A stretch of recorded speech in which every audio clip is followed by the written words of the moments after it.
talaga po akong sasabihin sa inyo.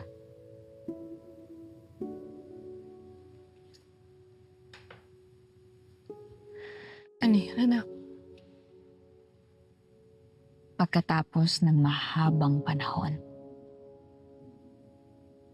na ipaglaban ko na po si Ate Helena.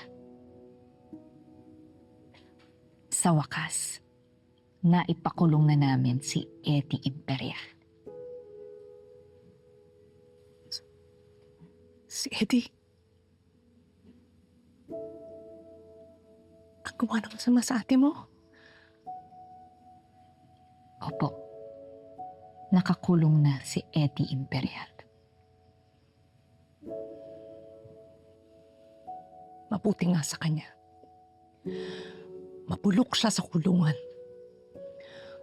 Para wala na siyang maperwisyo pang iba.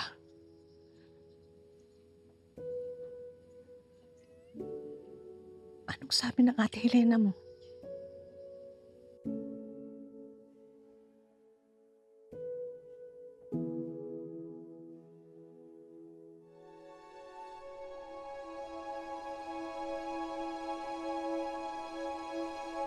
Nay,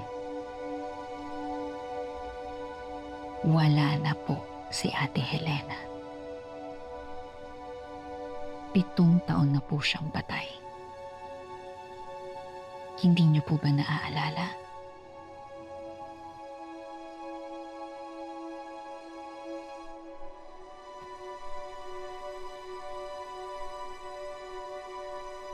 Si Helena.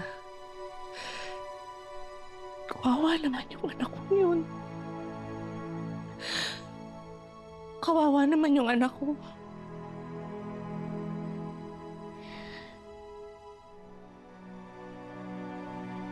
Pero Nay, huwag kang malungkot. Dahil sigurado ako na nakikita tayo ni Ate ngayon. At masayang masaya siya. Dahil hindi lang siya ang naiisang nakakuha ng hustisya. Marami sila, Nay. Dahil kay Ate, na-expose namin ang marami pang illegal na gawain ni Eddie Imperial. Maraming naglakas loob na lumabas na iba pang biktima niya. Kaya naipakulong namin siya. Kasama ng lahat ng kasabwat niya. Hindi na baliwala ang pagkamatay ni Ate.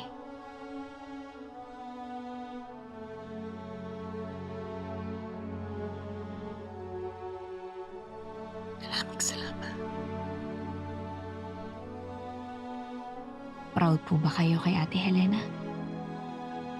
Proud. Proud na proud ako sa'yo, anak.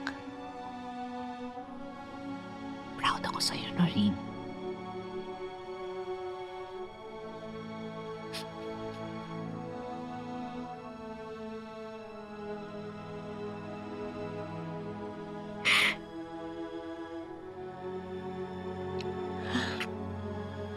Ang bunso ko.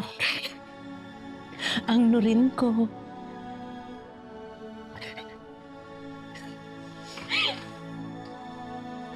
Mahal na mahal kita, Noreen.